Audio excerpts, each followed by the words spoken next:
Coming up on Colonial Crossfire. 2016 presidential politics. The Iran nuclear deal. And the refugee crisis. Joining us on the left, Andrew Falaci. On the right, Ali Kukos. And I'm your moderator, Andrew Desiderio. This is Colonial Crossfire.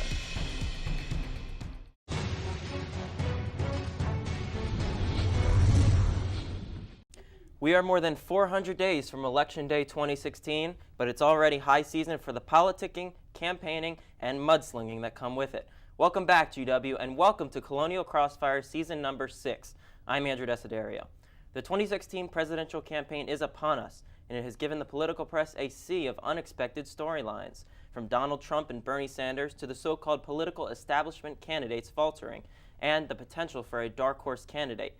We are entering what is likely to be the most uncertain primary season we've seen in a very long time. So, will Bernie Sanders overtake Hillary Clinton? Will Donald Trump hit a ceiling? And will Joe Biden jump into the race? Here to analyze that and more, our student panel. On the left, Andrew Falaci, a junior from Cape Cod, Massachusetts, majoring in international politics and economics. Andrew is interning at a lobbying firm this semester and recently studied abroad in Geneva, where he was published on the Iran nuclear deal.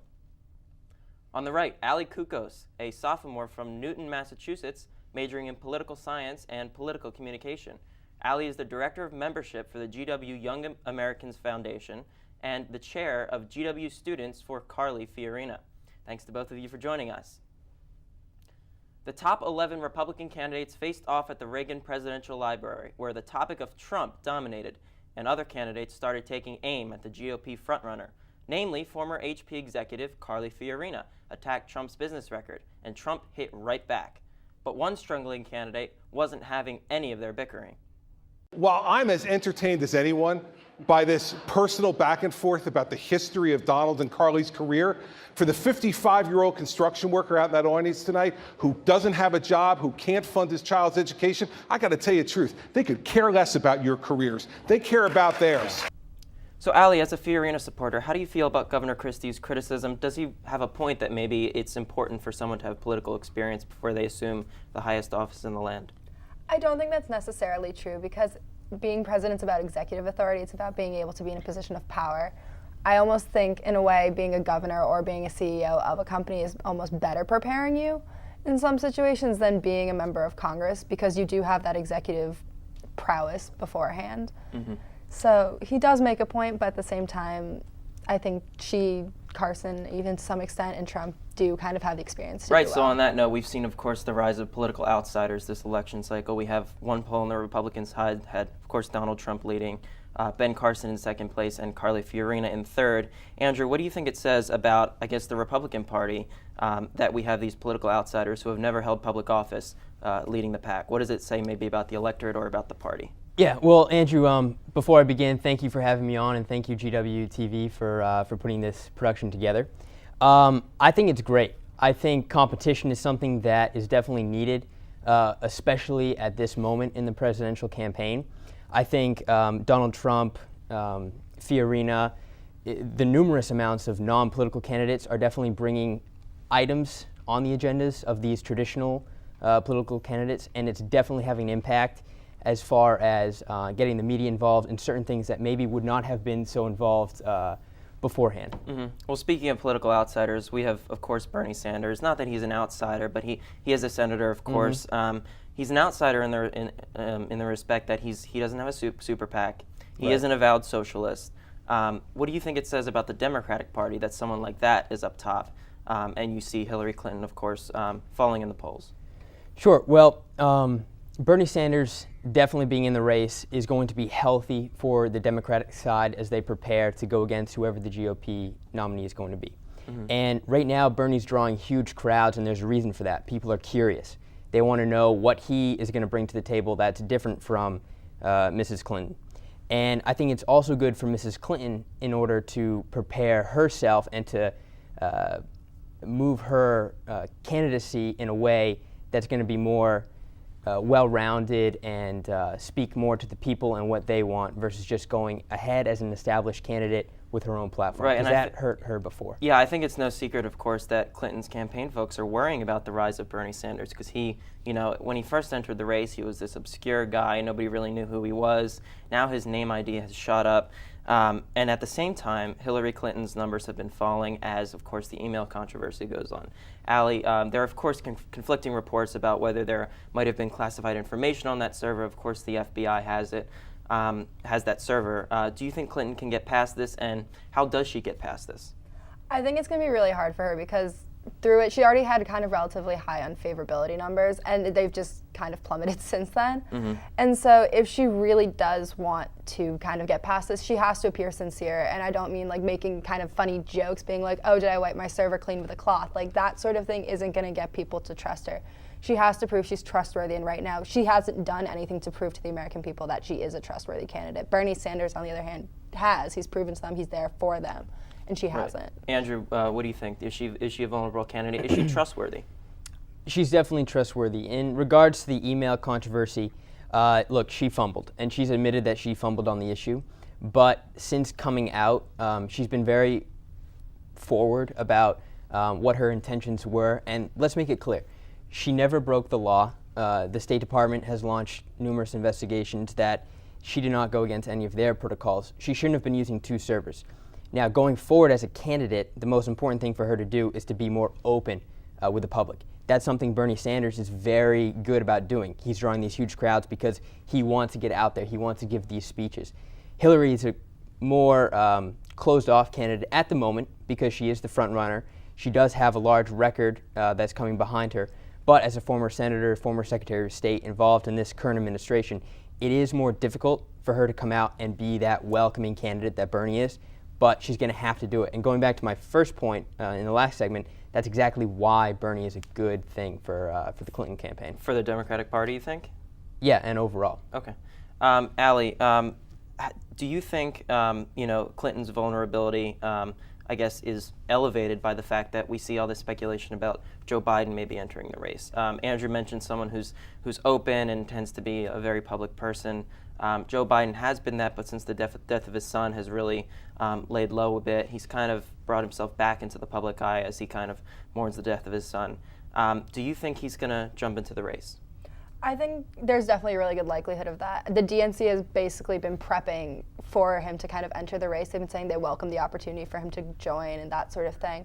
And I think with Clinton's kind of vulnerability right now, and they're worried about Bernie Sanders because the possibility of him getting elected in a general election is less than likely. So I think they really are kind of looking to him, waiting to see what'll happen. And I do think down the road, you could definitely see him entering the race. Yeah, as Allie mentioned, of course, the DNC might be prepping for a Biden entry, but they certainly, with their debate schedule, are angering some non-Clinton supporters, namely Martin O'Malley and Bernie Sanders, because you see that their debate schedule, they only scheduled 6 debates, and some critics would say that the goal of that is kind of just to coronate Hillary Clinton, make sure she's not a damaged candidate as she comes out of the primary and into the general, maybe a stronger candidate to face the Republican nominee, whoever that may be. Andrew, what do you make of the DNC's decision to sort of limit the debate schedule? Well, I don't think they are necessarily looking to limit in order to favor Hillary Clinton. In fact, I just saw an interview recently where she was very open to the idea of having more debates. So more debates is something that I think all of the candidates are looking forward to. I'm surprised that the DNC has not already produced and scheduled a debate to go against these 2 GOP debates. That's something that's going to help all the candidates. And now, in regard to Joe Biden, he's been traveling around the country a lot, mimicking what would be a pre-candidate travel schedule. So we'll see if he jumps in. Right. But the main idea here is we've only been, or we have a long time to go. And the more candidate, the more dialogue there is, the better for the party. And there certainly will be more of that, more dialogue to come. Thank you, guys. We'll be back with more panel debate in just a moment, but first we'll send it over to G Week anchor Mary Grace Braun for a GW TV news break. Mary Grace? Thanks, Andrew. It will be a historic event. The Pope is coming to Washington, D.C. for his first visit to the U.S. See what GW students have to say about it. We'll also talk with a GW student who was just elected to the Advisory Neighborhood Commission. making her the youngest elected official in the district. And Jon Stewart is putting on a sold-out show next month right here on campus to headline Colonial's weekend. Tune in next week right here on GWTV for all of these stories and more. Andrew? Thanks, Mary Grace. We'll look forward to that. The Iran nuclear deal is all but sealed, but Congress is still arguing over its merits. Will Iran be held in check? Are they further from or closer to a nuclear bomb as a result of the deal? We'll ask our panel when we come back. The George Washington University, at the intersection of policy, practice, and research, connecting all that Washington has to offer with an intellectual environment that drives progress, transforming vision into action, offering learning experiences that are rigorous, real-time, and real-world. In a city shaping the future, George Washington is a place where faculty and students don't just study the world, they work to change it.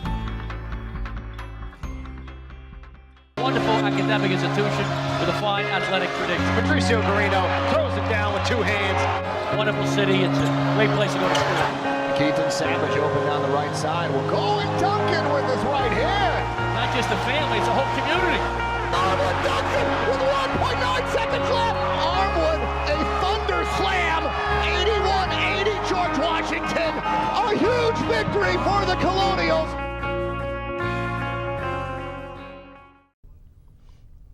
Welcome back. Right here on this program in April, we discussed the Iran nuclear agreement when it was simply a framework. But now the final deal has been agreed upon by the U.S., 5 other major powers, and of course, Iran. The deal would, among other things, place restrictions on Iran's nuclear program in exchange for doing away with crippling sanctions. Here's President Obama defending the agreement back in July. With this deal, we cut off every single one of Iran's pathways to a nuclear program, a nuclear weapons program. And Iran's nuclear program will be under severe limits for many years. Without a deal, those pathways remain open. There would be no limits to Iran's nuclear program, and Iran could move closer to a nuclear bomb. But after continued scrutiny from Republicans in Congress and on the campaign trail, a handful of congressional Democrats have voiced their concerns with the deal. So, Andrew, why is this an overall good deal? Yes, so Andrew, this is a very crucial point in our international diplomatic history. And the reason is because over the last few years, Iran has gotten closer and closer to producing a nuclear weapon. This deal ensures the security today that their breakout time is going to be pushed way back, and also throughout the next 15 years, 25 years, we're going to be putting on the most intense investigative tactics with the IAEA and ensuring that all aspects of nuclear production in Iran are blocked. Yeah. So, Ali, there seem to be two radically different interpretations here. We have, of course, one side who says that Iran will be further away from a bomb, and the other side that says Iran will be closer to a bomb as a result of this agreement. Both sides read the same agreement. Why are there such radically different interpretations of the same document? I think it stems from a place of mistrust, in all honesty, because why should we trust Iran? They haven't really proven to us in the past that we can trust them. It's a country that has continuously caused problems in the Middle East. We're supposed to be supporting our ally Israel, and by letting them essentially kind of get one step closer to creating a nuclear weapon, which would end up happening, we're not helping them, and we're just making a worse situation and creating somewhat of an arms race. And I think that's what Republicans are worried about. Yeah, so Andrew, I want you to first address the arms race component that she brought up. And secondly, given that Israel, of course, vehemently opposes this agreement, how does this affect our relationship with Israel? All right, well, first to address the arms race. Currently, Iran has a breakout time of 2 to 3 months, and the sanctions that we had put in place going back to 2007 obviously did not do enough in preventing them from developing their uranium enrichment capabilities. This deal currently is the most comprehensive way for us to put many different facets of security protection against Iran from developing a nuclear weapon. It also allows us to have the ability to snap back on all of those sanctions with the international powers that we negotiated the deal with in accordance with us. Right, but how do of course, the sanctions are being lifted, so how do we kind of control the money that's going to be flowing to Iran as a result? Is there some mechanism in the deal that can kind of quell the concerns of Republicans and also some Democrats? Well, look, we have to take a wider aperture and look at this from an international perspective.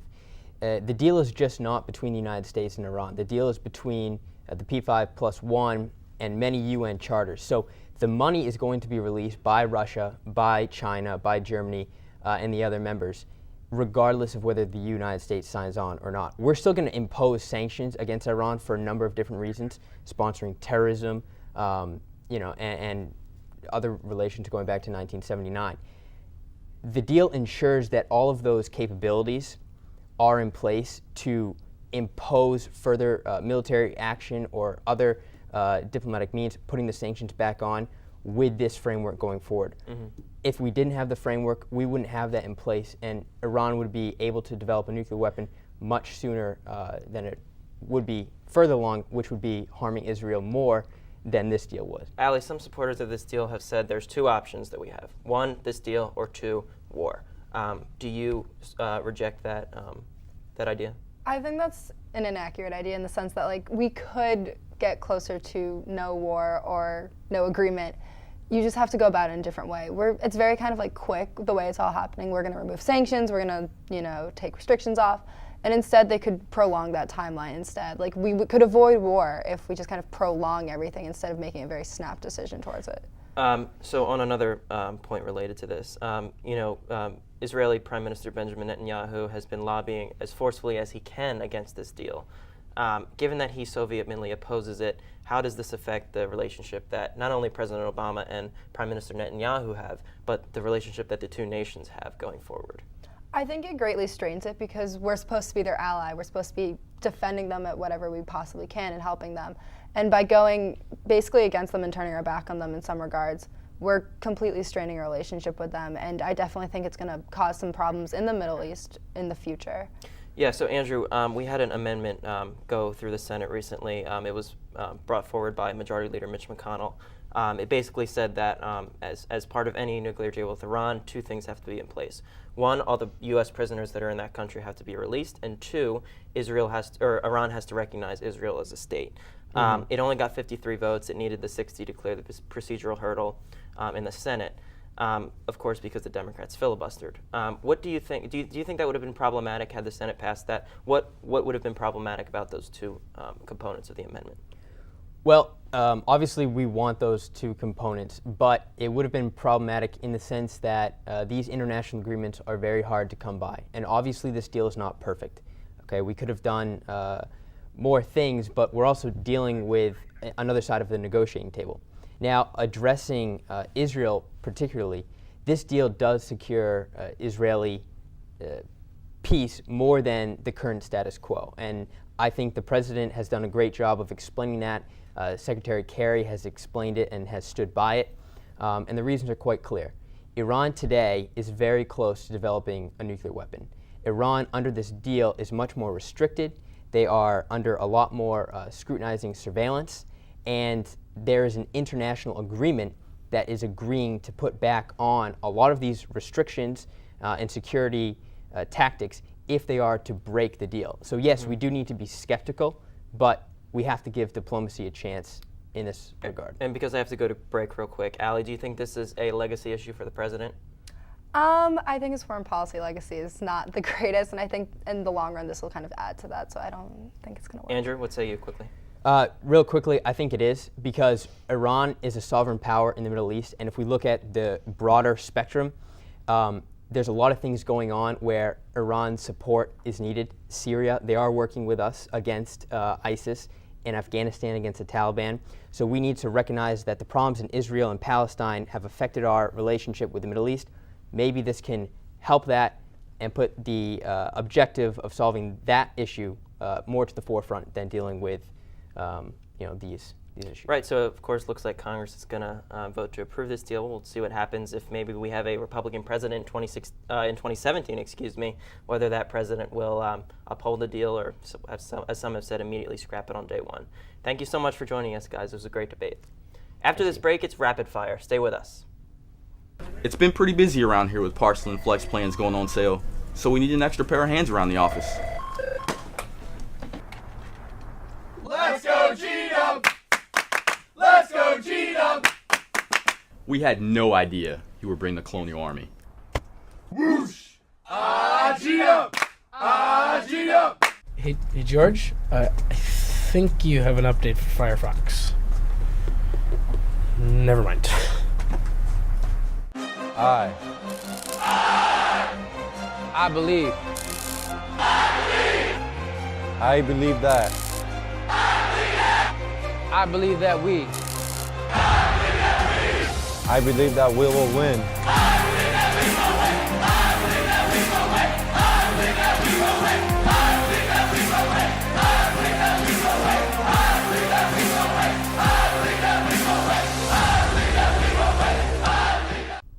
Welcome back. Our panel joins us again for Rapid Fire, some quick answers to some quick questions. In order to avoid a government shutdown, Congress must pass a budget by October 1st. But some conservative Republicans are willing to allow a government shutdown in order to block federal funding for Planned Parenthood. A series of videos released by a pro-life organization apparently showed Planned Parenthood officials discussing the sale of fetal body parts. Allie, should the government shut down over Planned Parenthood funding? Planned Parenthood does a lot of good, from mammograms to things like breast cancer screenings. But at the same time, selling fetal parts for revenue is illegal. They can sell them for research, but not revenue, and they need to realize that. And so Congress should undergo an investigation, probably separate those two entities of Planned Parenthood, the good and the bad, and just kind of do an investigation and see what is happening. And once they realize that, go from there. Andrew, I imagine you just want a clean continuing resolution through the next fiscal year. Yeah, that's hopeful, but we definitely do not want to shut down the government. I can't even believe that is on the table as an option again. I agree with what Allie said about Planned Parenthood. It does provide numerous services for women's rights, and that's very, very important. But there's no reason to launch such an investigation to look into unlawful practices on their behalf. Right, and of course with a Congress that most Americans say is overwhelmingly dysfunctional, you never know what will happen.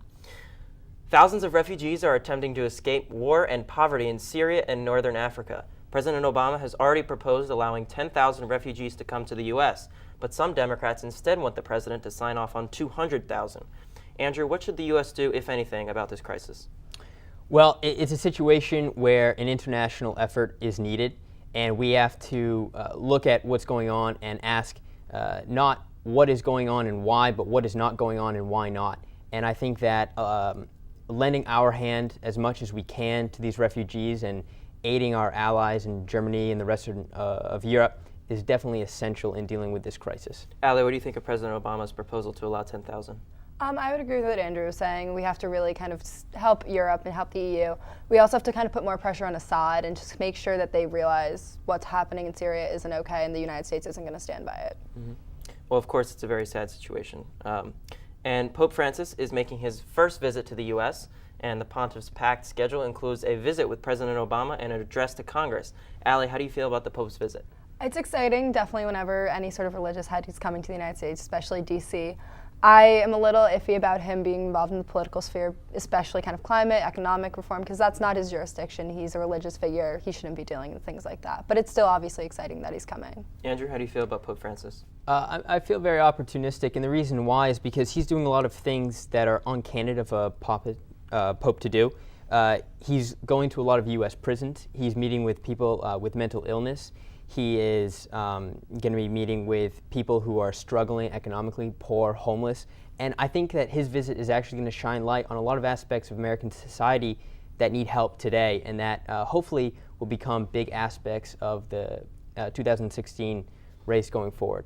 Well, and also one more thing, just with the recent Supreme Court ruling in favor of same-sex marriage, that's going to be also very interesting to see his take, because he is a pope who is a little bit warmer to the subject than past popes. Right, definitely, and of course, one thing that's for sure is that the traffic here in D.C. will be pretty brutal.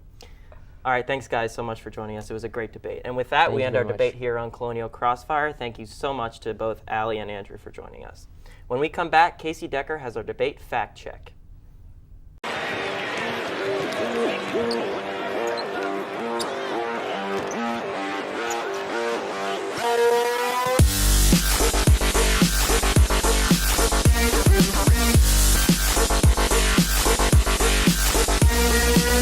buzz started for me out on the line outside of the Barclays Center. You know, a lot of GW alumni filtering in. I'm just so proud to be an alumni and be a part of this movement.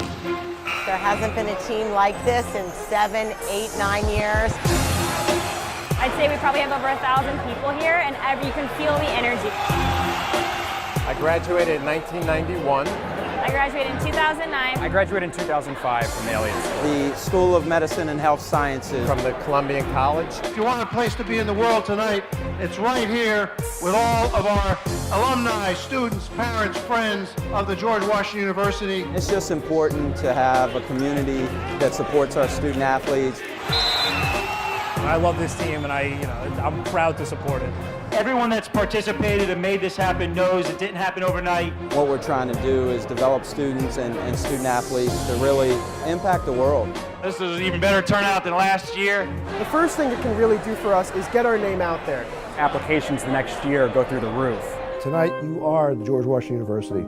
It raises the school spirit and makes us all proud to be Colonials. And you have really galvanized our whole university community. You're building a spirit and you're building a family within the university stronger than we've ever had before. Gentlemen, go out there and raise high. Crank it up. Raise high! Raise high! Win, baby. Crank it up. Raise high, the buff and blue.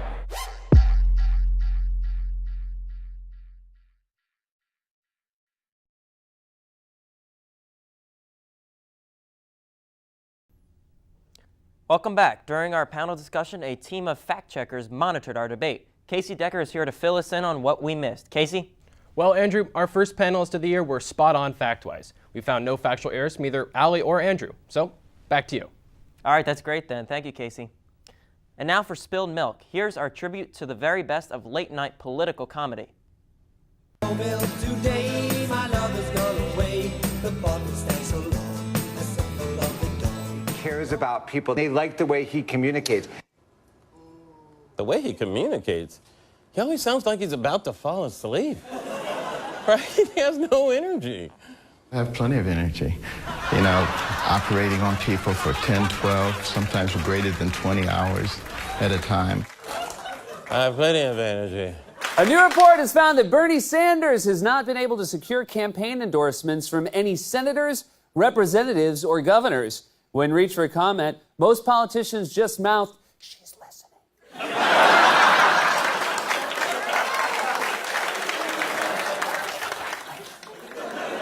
Ha okay, thank you for stopping by. Ha The Jeb Bush has seen a drop in campaign donations lately. He's been forced to take commercial flights to campaign events.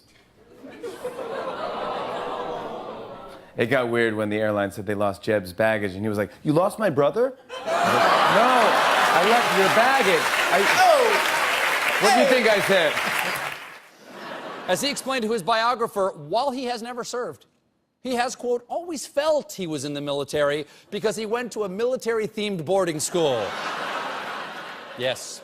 Same reason I feel like I was a NASCAR driver, because as a kid, I had a race car bed. All right, well, that's all for this episode of Colonial Crossfire. For all the latest updates from our political team at any time, be sure to follow us on Twitter and like us on Facebook.